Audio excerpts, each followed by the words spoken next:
Welcome to the Human Factor, the LinkedIn Live of Inc. and Fast Company. I'm Eric Schurenberg, the CEO of Mansueto Ventures, the home of Inc. and Fast Company. Our guest today is one of the most inspiring people we've had on the show to date, an entrepreneur who packed up a successful career in front of the camera on Mexican TV and came to the US to start fresh. That aspect of her story is one that's repeated often in the pages of Inc. and Fast Company, the hardworking, driven immigrant founder who brings to her adopted country the innovation and work ethic that we Americans like to think of as uniquely American.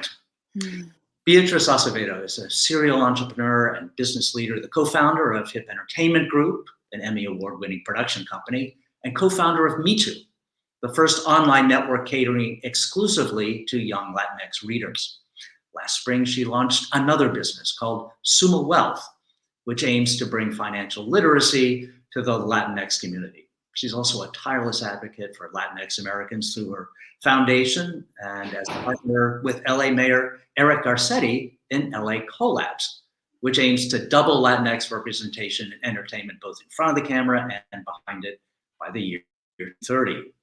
She also just recently launched a SPAC, Adara Acquisition Corp, which we'll hear more about. So welcome, Beatriz. Thank you. Thank you so much for having me, Eric. It's a pleasure to be on with you. No, Beatriz, it's great to see you again. Now, why don't we start with entrepreneurship, which is close to the heart of all the readers of Inc. and Fast Company.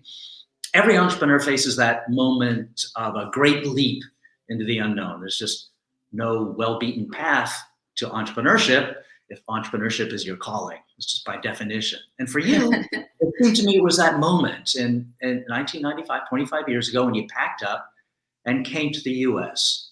Tell us a little bit about what you were leaving behind and how you felt about making that big leap. Well, you know what? I was prompted to come to the US by a very young and unknown director at the time called Robert Rodriguez, who now he is pretty well known in our country as a filmmaker. But he told me that in the US, people were, they loved awards, and that because I already had 3 Emmys, I should just sell my car if I had one. With the proceeds of the car, shoot some pilots, and bring my VHS tape under my arm and my 3 Emmys, and I would succeed in life. And as young as I was and naive in my early 20s, I did exactly that. I sold my car, I shot some pilots, I went to this conference called NATPE in Vegas, where I was placed on a table right next to the bathroom. It was the worst placement you could imagine. I walked into the conference center, and it was walking into Disneyland, right? Like these booths that you've seen in conferences like MIP or like NATPE, and it was Paramount and Disney, and there I was with just my 3 Emmys and my VHS tape. And I was lucky enough to sell my first series to Discovery Channel. And this man who was in charge of acquisitions had to go to the bathroom. So I guess the placement was not that bad. And the moment he was walking by, one of my pilots was a travel documentary show. And he asked me how many episodes I had. I fully lied and said 26 half hours. I had 30 seconds. And sold 26 half hours to Discovery Channel. And after that, I was fast on working the phone saying, hey, I'm an Emmy award-winning producer. I just sold a series to Discovery Channel, and I can do the same for you. MTV, Food Network, Nickelodeon, insert the name of the network. It was all at a time. I was very lucky that it was at the time when cable was disrupting TV. And all these American cable networks were launching their signals to Latin America, to Spain, to Portugal, and US Hispanic was starting to be a focus. So content in English, Spanish, and Portuguese was in high demand, and there were few producers that were able to fill that void. So I was at the right time, at the right place, and happy that I followed that advice from Robert Rodriguez, although I would never give that advice to any immigrant to sell everything and come and you'll succeed. Yes, I hope you got a good price for your car. Speaking as someone who's been an employee his entire life, a wage slave, I'm kind of in awe of that. So, not everybody has the guts to leave their country of origin and roll the dice in a new country. And not everyone who does that has the incentive to start a company. Those are you pegged the risk meter there. What do you think about was there something about your upbringing or your makeup that gave you that impetus? People ask me, well, that's so insightful. When did you decide to become an entrepreneur and launch companies and be so? I'm like, the day I was fired from my job. So there's definitely a moment, right? I was also an employee, and I had a very cushy job when I was the TV personality. I had the highest rated show. I had won the only Emmys this network has ever won, or Mexico at the moment. So I saw myself being old in this network. And one day I got a fax, that's totally dating myself, but I got this fax from somebody that I've never met in the network, by the way, some coordinator, and said that every single one of my #1 rated shows had been canceled effective immediately. But I would continue to get paid. It was at the time where women in this network, if any men sort of sense that you had, they would call it, you have now too much power, so they need to put you in a refrigerator to cool you down. So I had reached that status, which I was very proud of after winning my Emmys. And I needed to be put into the refrigerator, which meant nothing on air, but you would still get paid. And being in my early 20s, right, being like an arrogant little kid, I was like, I quit. Today, I would take that deal in a second. I would do philanthropy, pick my kids up at school pre-pandemic. I could find so much to do with my time. But in my early 20s, I was incredibly offended. So literally, I got fired from my job. My mom always says, no, you were not fired, mijita. You quit. I was fired, pretty much. And then you have to be, either you swim or you sink. And at the time I was living in Mexico City, and my parents, who lived in the border of Mexico, they were excited for me to come home. So they're like, excellent, you're going to come home. This is great. And I was like, no way, I'm going to stay here and I'm going to, figure this out. So I launched a company in my apartment, which was just me. And it was, producing these electronic press kits for talent in the music industry at the time, because I'd been doing a lot of that. And, it was something about necessity that made me become an entrepreneur. It wasn't something that, but I know I had it in me. Since I was a kid, when my parents had people over in their house, I would always sort of like do any sort of show. And then I would run and get this tortilla holder that my mom had and pass it around. That's where I started to train myself in seed funding and angel investing, right? I would do anything I could. My mom would make me give back the money. So that was great. But I started early on. I think I had that fire in me of just like, yeah, I'm going to make this work, whatever it is. And I'm very grateful that I was put in this refrigerator in my early 20s because it pushed me to really become who I am today. I was struck by something about that story you just told. You were angry after you got fired, and it sounds like there's a little bit of you'll show them. That's a theme I hear from a lot of entrepreneurs that come across our pages at Inc. and Fast Company.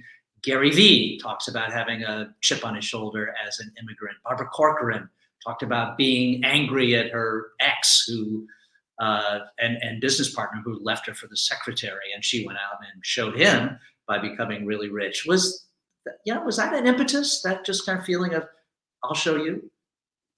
Sure. I mean, listen, I wanted to prove to myself that I could survive in a city like Mexico City, which is, coming from a border town, it's a big place. It's like moving to New York from a small town. And so I think it was something for the network to be like, I'm going to show you, but it was that, but it was to myself, to my family. I can make it. I can do this. I can pivot, right? I can adjust. I can adapt. And it felt really good because I felt like once you feel like you're on top of the world, that same day, I remember when, there were a few weeks went by, and I remember going to the equivalent of what a 7-Eleven is here in Mexico, trying to buy just a carton of milk, and my American Express got declined. And in the same place that I was paying, they have the magazines, and I was in the cover of that magazine that month, right? So you're on top of the world, or you feel you're on top of the world, and you cannot afford a $2 little carton of milk. And I remember crying my eyes out of that Superama, which is this supermarket in Mexico, for a few hours. And then after that, I was like, okay, I've got this. Like, I'm going to figure this out. So I did give myself to grieve a little bit of time, but I think that it's those moments where you feel you are invincible, especially when you're a kid in your early 20s that had some sort of amount of success early on. But I'm grateful. I'm grateful for that moment when I couldn't buy my milk. I'm grateful for the moment when some coordinator sent me a fax telling me everything you've done is gone. That moment feels really, really hard, but it really makes who you become or not, right? You can decide what you make out of that. So I think it more than I'm going to show you, it was more like I want to show myself. I later, I'm friends with the guy who is now the president of this network. His family owns the network, who wouldn't take my phone call at the moment. And, we have civilized dinners, and I thank them for really making me who I am today. So no grudges. That's great. Let's fast forward to mitú and talk about the origin story. You founded it in 2012. Tell us a little bit about the idea that spawned it, and also, wasn't it hard to launch a media property for a niche audience as you did? But I think for people who haven't actually heard about mitú yet or aren't familiar with it, tell us about it and the idea that gave birth to it. It's actually very tied to what I was doing earlier in media. When I came to the US, I had the privilege that is only 1% of Latinos are showrunners in our country, right? We consume 50% of the entertainment if you consider video games into that stat. And we are only 1% of the people who get to tell our stories. I was a part of that very elite group, the 1%, which is ridiculous. But I was never able to break in anybody from my community into being a new voice, a new writer, a new cinematographer. Hollywood is incredibly closed, and they're trying to change now. We have a long way to go. And 20 years ago, it was worse. So out of the frustration of, yes, I am the Emmy award-winning producer, I am the showrunner, I'm supposed to be the one calling the shots, I still cannot break any new voices of my community here. And when you spoke to the network heads, presidents, etc., they would tell you we can't find the talent. So the narrative hasn't changed from 20 years ago to today. They can't find the women, they can't find the people of color. Back then, they couldn't find the Latinos either. And I would say, listen, I go back to my office, there's hundreds of talented people that say you don't take their phone call. There's a clear disconnect here. So I discovered digital media. So again, I was at another moment in history where another disruption happened in media. The first part of my career was television and cable. Now it was digital. And in digital, I had the opportunity to produce, along with my husband, who was my partner at HIP, our production company, and later at mitú, to produce a digital series for Warner Brothers and director Bryan Singer that was all digital. And the budgets back then, and today they're different for streaming services, but back then they were probably 1% of what a real TV budget was. So at the time, we were given a lot of freedom of who we could hire. They were like, you can hire anybody because we're giving you cents to produce this massive series, so good luck to you. And that's where I discovered just the talent of this next generation, the hustle of these digital native storytellers. And I was able to bring in that innovation, those new voices, those diverse voices. And I thought, I can't ever go back to TV. And that was really the impetus of building mitú, to think, okay, this is going to super serve two very important things. One is going to open the door to this whole generation of diverse talent and creators to incubate their stories, their ideas, and to prove themselves to Hollywood that they can build these audiences, they can build these franchises, and then eventually transfer to TV, to film. The other thing was to super serve this very young and thriving and growing US Latinx born demographic that usually doesn't feel like they belong in their own country. When people think about Latinos, they think it's the immigrant experience. They think somebody like me, an accent, an immigrant, Spanish speaker first, older. But the reality is we are only 19% of the US population when it comes to Latinos. The majority are kids who are not like me. They're my own children, right? They are US born, they're English dominant, they're digital native, they're enrolled in college, they're entering the workforce, and nobody's catering to them. And they're 81% of the Latino population in our country. So we wanted to build a brand that really yelled at this demo, more than said to them, yelled at this demo, you belong here. We see you. You're important to us. And that's why mitú became incredibly successful very, very fast. We were able to scale that company to up to 100 million uniques, which there's not 100 million unique Latinos in the US, there's only 60 million, but it cut across when they felt so much pride in English, being able to share the content of who they were with their friends that were not Latinos. So that was very exciting to do, to both super serve the next generation of storytellers with a platform where they could incubate, but also show this massive generation that there was a place where they belonged and build that community for them. Great. It sounds like you have a passionate audience and certainly a passionate connection with them. But a media company is a media company, and I'm the CEO of a media company just as you were at mitú. And so, I mean, let's face the honest truth, it's a tough business, and it's constantly evolving. Very tough. What did you learn in the years that you ran mitú, as both in the sort of what's required to achieve success in media and how it changed during your rule there?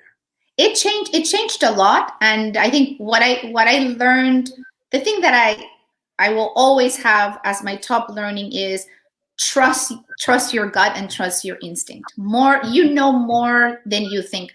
For me, it was the first time I raised venture capital. So I felt incredibly out of place many times, where my gut would tell me something was completely off, but I would sort of defer to other investors or people on my board who did have that experience, had scaled digital media businesses, sold digital media successfully, and although it did not feel quite right, the decisions that we were making, I went along with them. So the biggest thing I learned was that throughout my career, I've always trusted myself and my instinct a lot. I value the data tremendously. I make every decision in my life based on it, but I honor a lot my gut and my instinct. And I think at mitú, I could have been a bit more vocal on things that didn't sit right with me. One of the biggest ones was back at the time when I was running mitú and we were raising venture capital, the valuations of the companies were very much set on the views that you had, right? It didn't matter. The monetization, we're going to figure out some other time. But direct to consumer was something that was not top of mind, as it should be, and it is now. But when we were all starting out, we're all digital media companies, it was like, how many billions of views do you have? And that's how people would value you. And anything that would disrupt that billions of views, which even if we said, listen, we have 100 million super fans, could we sell at $1 content to them that's different? That it would have been a game changer. But the idea of disrupting the narrative of the billions of views, the vanity in the way we valued companies back then, God forbid we did that, right? So it's like, do not disrupt that. Do not make any changes that are not going to be doubling, your viewers at any moment. And the monetization will come. And I would say, well, is nobody ever going to ask us when we're going to be profitable? I remember asking this in every board, and I would get this response all the time saying, nobody's profitable. And I was like, okay. I mean, I was profitable in my previous production company, but I felt like, what do I know, right? Like, I don't know the venture world. I don't know this. I definitely felt like a fish out of water. Now, companies that did pivot early into direct to consumer, companies that did diversify their revenue beyond advertising, won, right? And I'm happy to say that mitú figured it out for sure. I just read, I think last week, that they're now launching a streaming service, which is amazing. They were able to, at the end, pivot and figure it out, but we could have done it earlier. So a lot of learnings, as always, and it was interesting. It is a tough business. We were very lucky because we were the first one, and mitú continues to be the leading one. There's plenty of others that have launched, but it is by a lot the scale that mitú has compared to anybody else, and not just with the numbers, but with the engagement. So we were lucky that we were first. We were lucky that we had the scale very, very early on, but it was still a tough business, right? Catering to advertisers, doing every single campaign branded. Like, there's a lot of work that goes in there, but still an incredible experience. I mean, one of the most incredible experiences of my life. I was excited that they invited me a couple of weeks ago to be a guest in my old startup, talking about my new startup. Oh, that sounds great. That will be really interesting. When is that? No, it happened already. It happened a few weeks ago. Yes, I was talking about the importance of budgeting. So I was it was quite the day. It was quite the moment. That must have been really, really, I don't know, inspiring for you. It was. It was great.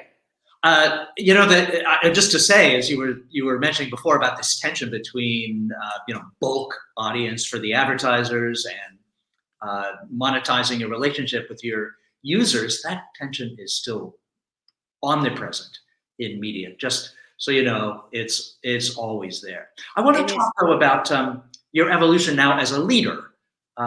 Something that every entrepreneur has to go through when you go from being, in your case, a talent as a producer and on-air talent to being, the boss responsible for the livelihood of all the people who work for you. I'd like to ask you a little bit about that evolution. Two things, really. What was the most important lesson that you learned in making that trip from startup founder to CEO? And then a second question would be, what would your employees say about you as the kind of boss you are? But first, the important lesson. I think the most important lesson is culture. I mean, I think before working at a fast-paced venture-backed company, I did not take culture for granted because I always had it in my companies, in my production companies. But when you do something that's moving so fast, when there's people that you're meeting in the bathroom for the first time and you're introducing yourself, you really value that culture needs to be front and center of everything that you do.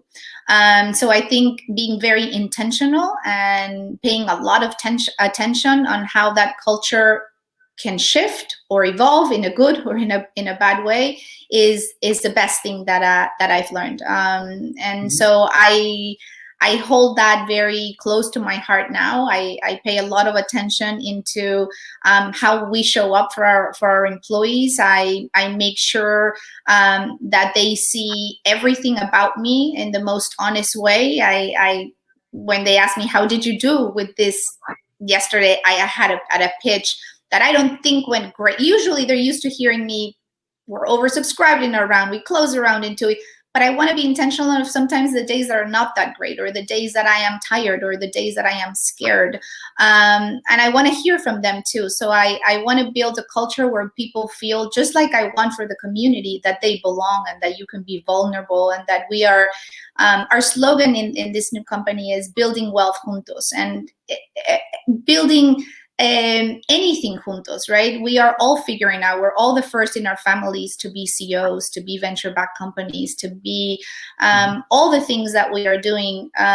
So we need to have each other's backs, and it's okay not to be perfect.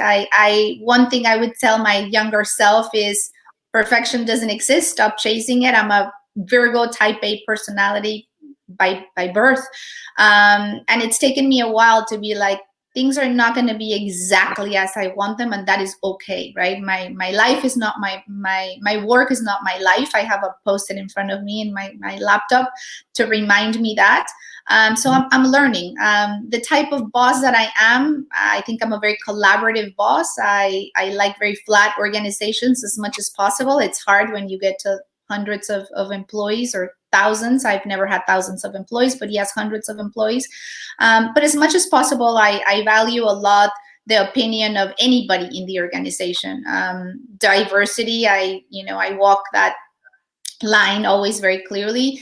I've never had an issue finding diverse talent, in my case, Latinx talent, but there's so much intersectionality in our community that it is important to be, you don't only hire Mexicans, or you don't only hire straight Latinx, or you don't, we are intentional on our, do we have enough Afro Latinx? Do we have enough queer Latinx? Do we have enough people who are not just from Mexican descent? So there's work that goes into saying we want to serve all Latinos, but also I want to learn from as many different people that don't have my same background or my same experience. Great. I think it's important that you said the most important lesson you learned was culture and being intentional about culture. I think a lot of startup founders feel like culture is something they can get to later. And in reality, Yes. they will have a culture whether they want it or not. And the question is it going to be the one you planned, or is it going to be one that springs up organically? And yeah, that's a bad idea. This springs up organically. I can tell you now. Or some, I've heard from some colleagues who say, well, listen, culture, what? We're not going to be buying a ping pong table. I'm like, a ping pong table? Who said that was culture? Right there, you're like, you have no clue what culture is. But that's so important. And I also think like the younger generations are going to have very little tolerance for bad culture, right? Which is incredible. So you need to make sure that you're building a place where the best talent wants to work, that feels that they can thrive, right? We've all been in environments when you're like, I don't know what it is, but nothing that I do works out. And it is that culture. It is that, negativity, for the lack of a better word, that just permeates those organizations. And it's very hard to thrive. It's very hard to succeed. It's very hard for people to do their best work under that situation. Absolutely. Being from Mexico, you arrived in the US with a community that was easy to identify with and clearly has been a cause for you throughout your career. But I'm guessing that it also comes with some baggage when it comes to standing up a company in the US, that you encounter people who are quick to stereotype you or people who are just clueless about your experience. Were there cases where being Latina was not helpful to you, and how did you overcome it? You know what? The answer is no, which is shocking to many. I think I've leaned very, very hard into being different, into being a Latina, into being an immigrant, into having an accent. And I think that in a way has helped me in a very strange way. And maybe it's a mix of luck and attitude. I had a question a few years ago from a woman at a conference who said, how have you been able to raise so much capital, being a woman, being a Latina, being so short and having that accent, right? And I'm never out of words. I was out of words at that moment. And this happened in the White House. A day at a big conference that Michelle Obama had organized for women of color entrepreneurs, and we were all speaking about our life stories. So I was beyond, and this was a Latina asking the question. And that was a very defining moment for me, because I thought, wow, exactly feeling the opposite of what you just mentioned. I think why I've been able to be successful, and again, I don't discount the privilege that I've had, the opportunities that I've had. Somebody the other day called me a white-sican because I'm white and Mexican. Maybe I'm able to raise more capital. All the things that could coincide in the moment that I've been incredibly lucky. But one of the things I do think that I've done consistently is I never feel less and I never feel small for being different. I take that as my superpower. So when I was raising capital and every single man in these rooms looked exactly the same, I felt incredibly empowered. I would walk into the room thinking, oh my God, yes, I've got this. Nobody is like me here. So I have the insights. I know what my community is. I know what pain point I'm solving for. Therefore, I am your candidate founder for you to fund, right? And I hear a lot of people who are different in these rooms feeling very small. Oh, I went in, I'm the only woman, I'm the only person of color, I'm the only so-and-so. I'm like, already you're reducing yourself to small, and that you project that, right? So I think that's more than hurt me, it's really helped me. But I have embraced it. I've made that my friend. And I lead with that and I lean hard into that. And I say that to every Latina girl. I say that to my daughter all the time. Being different is your superpower, and really never forget that. But going to the world with that attitude and, just with that excitement, with that pride. Being different is your superpower. I love it. Let's talk about Suma Wealth. Tell me about how that idea arose and what the company does for its clients and how you make money. Of course. So the idea was not mine. The idea is from my co-founder, Javier Gutierrez, who is a man who's always been in finance. And I remember when I left mitú, I pitched them the idea of a fund. I wanted to raise a fund and invest in Latina female-led companies. And he did not think that was a good idea. And he was fast to tell me, because he's very honest. He was like, I don't think you should do that. I think you should do this other idea that I've had for 10 years, and you're the perfect person.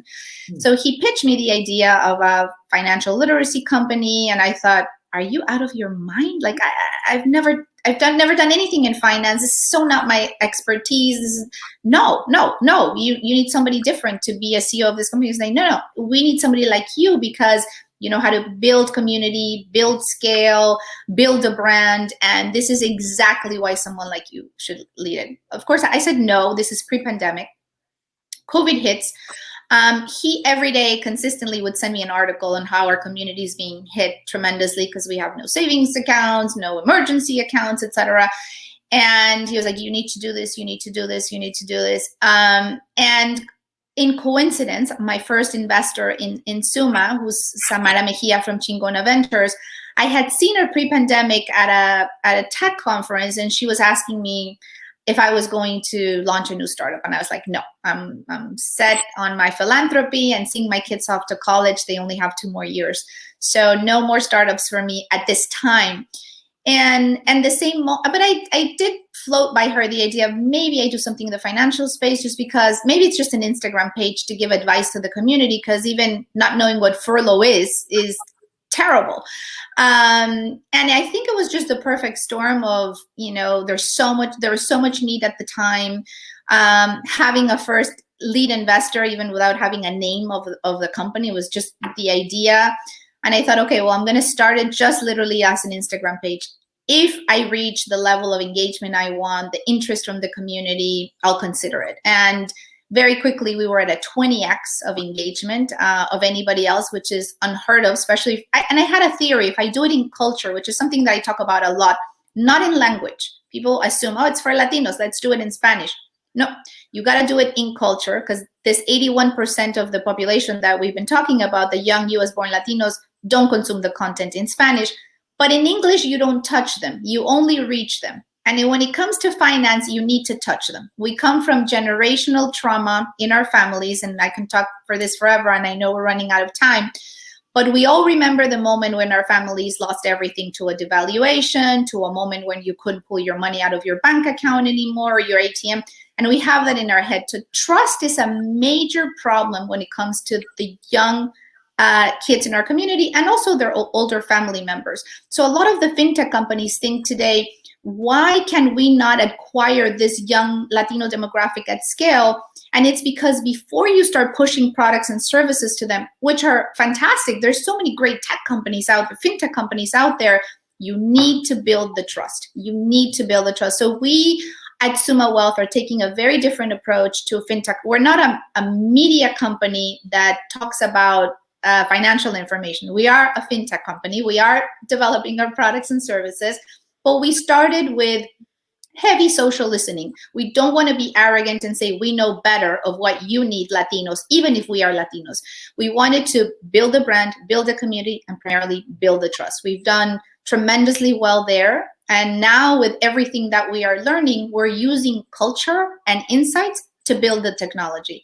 And so that's where we're at. And we're close to launching our first product in April that we're very excited about, which will be a financial checkup. It'll tell you exactly where you stand and how do you need to be progressing every day, with very simple tips on your text or your WhatsApp on how we can start building that wealth and closing that wealth gap in our community. So I'm so excited and so honored to be leading a company like this, that while I could see how it could be incredibly profitable as a company, and you asked me on how does it make money, referral fee, subscription model on coaching, branded content, same, just because there's a lot of brands that need sort of like that validation from us to be able to get to our community. So it's a very hybrid model that I'm sure it will continue to evolve. So think about maybe a mix of what Credit Karma and Betterment is, like all combined together for now. Things change so quickly when it comes to anything tech driven, but for now, that's how we're envisioning it. Anything tech or media driven. Yes, exactly. And this is a hybrid, right? Because this is at the intersection of finance and entertainment. We want to make sure we have financial advisors writing the content, but we pair them up with stand-up comedians, Latinx stand-up comedians in our community, so they can translate the financial speak and make it not just easy, but again, culturally relevant, right? How do you, instead of doing a pie chart, we'll put a delicious Mexican sweetbread called a concha, and then that's how we're going to divvy up how your expenses need to be. Or we'll explain a soft and a hard credit inquiry on Taco Tuesdays with a hard and a soft tortilla shell, and we'll tell you what the differences are.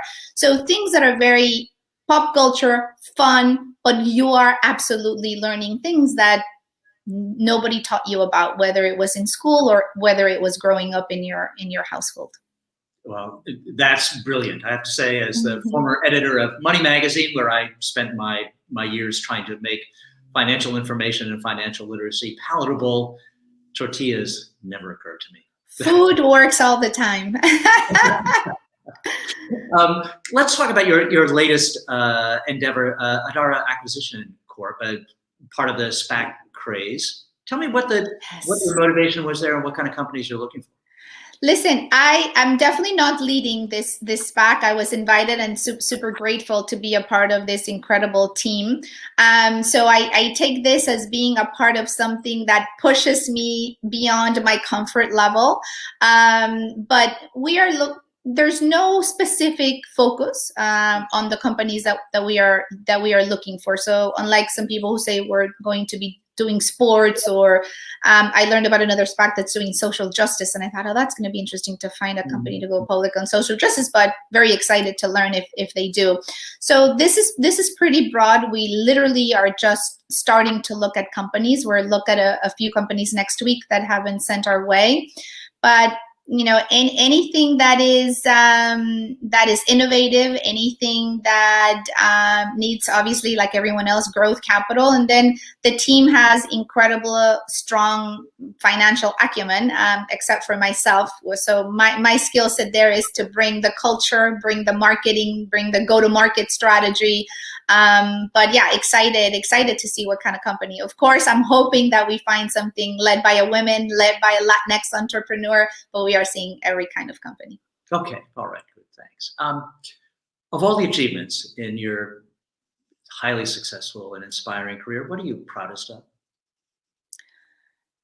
Oh my gosh, I don't know. I'm proud of any time anybody is inspired by something that I've done and they say, I heard you say this at a conference, and because of that, I started my company, or I left my job and did this other thing. I think, when you're in your early 20s, you're so focused on yourself. And I think that's just normal. Your head down is always like, what's your next accomplishment? I am certainly not in my 20s anymore. So today I would say my biggest achievement and the thing that I'm most proud of is when I'm able to open a door for a fellow entrepreneur. And my heart is very close to Latina entrepreneurs primarily. So every time I'm able to help them get funding, anytime I do a lot of mentorship for a lot of Latinas in my community who don't have the contacts, who don't have the opportunities that I've had to be on these SPACs, to be on these high visible boards, to raise capital. And I'm able, with an email, with a phone call, able to open that door. I feel so grateful and so privileged. And I want to do more of that. So I would say harnessing that power of being in a place of privilege, but to be able to use that, to be able to open as many doors as possible to more people like myself that are incredibly worthy and deserving of the opportunity, but have not had it yet. Looking back over your career, is there one person of all the people who you've worked with and who have helped you, who you regard as the mentor without whom you could not have achieved what you've achieved? Absolutely. My father. Tell us about it. Yeah, my father was just, he was one of those people that he entered a room and just his presence was absolutely noticed immediately. And I always thought I'll never have the respect of my father or I'll never achieve as much as he did because he truly came from nothing. He had to work so many jobs to put himself through law school, and the jobs were very, very different, from having to clean an apartment building where he could live for free while he was in law school in Mexico City, to playing billiards for money, to writing speeches for the Mexican president at the time. So he was definitely a hustler, first in his family to go to college. And just an incredible philanthropist. My dad was very much of a Robin Hood. He felt like he was never deserving of the money that he was able to make as an attorney. So every single cent he gave away. He started a family foundation about 30 years ago. And even though he had nothing, he never wanted to have more than what was enough. He would always say, like, we have enough food, we have enough, and there's always people who have less than us. So I grew up spending my weekends doing social work with my family. And my mother's also an incredible philanthropist. But I do say that, and I do think that part of my swagger, when I say I enter a room and I think, I've got this, there's nobody like me, definitely comes from my dad. Before he met me, and a lot of people have heard this story, but before he met me, my parents lived in San Diego. I'm a border kid. And when my mom went into labor, my dad decided to rush her so I could be born in Mexico. I was born in Tijuana. Because before he met me, he thought that, he wanted me to be born in Mexico so one day I could have the privilege to serve my country as president. Clearly, that's not going to happen. But when people say you only need one person to fully believe in you to make it in life, that was definitely my dad. I mean, he did think I was going to be a boy. So I guess maybe his aspirations for me to be president. So he had to settle for a girl.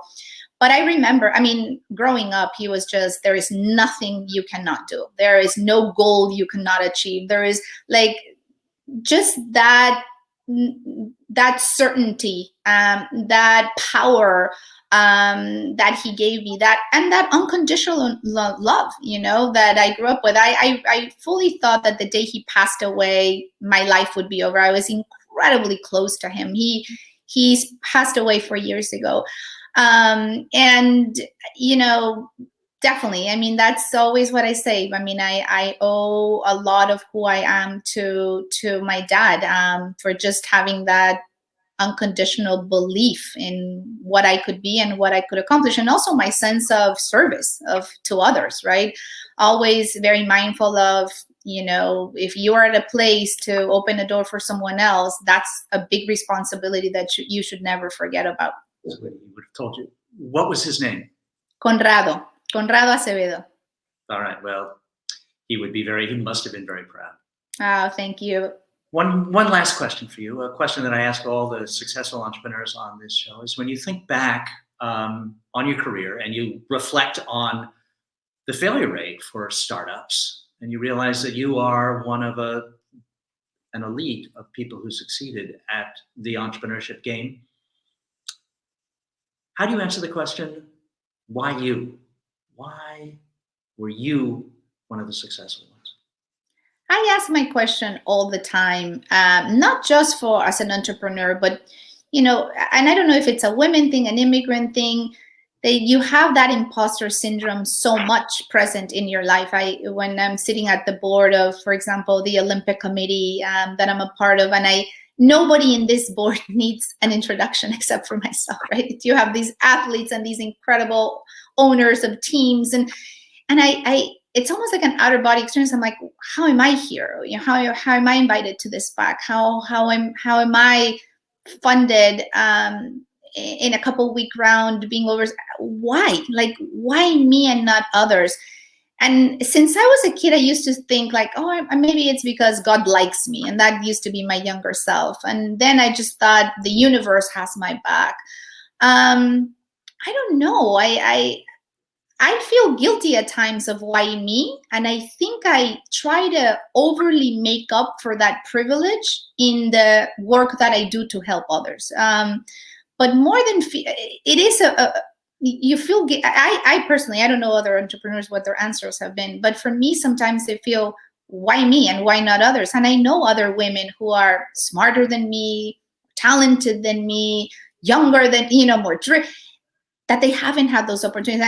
And I also think, why don't they have those opportunities? Like, why is it that some people have the privilege and some don't? But if you do have the privilege, then you have to work very hard to try to give a little of that privilege away. And I certainly do to my community.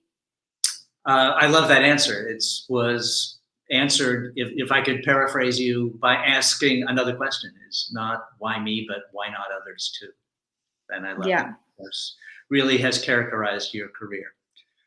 Well, Beatriz, thank you for being on The Human Factor. It's been really great to have you. And on behalf of all of the fans of Inc. and Fast Company, good luck to you. And thanks for being here. And for the audience, for all of you who showed up on behalf of Beatriz, all of her fans, you can see in the chat how many you have and how passionate they are. Thank you for watching. Thank you. Thank you so much for having me, Eric. This has been The Human Factor, the LinkedIn Live of Inc. and Fast Company. I'm Eric Schurenberg. Bye-bye. Bye-bye.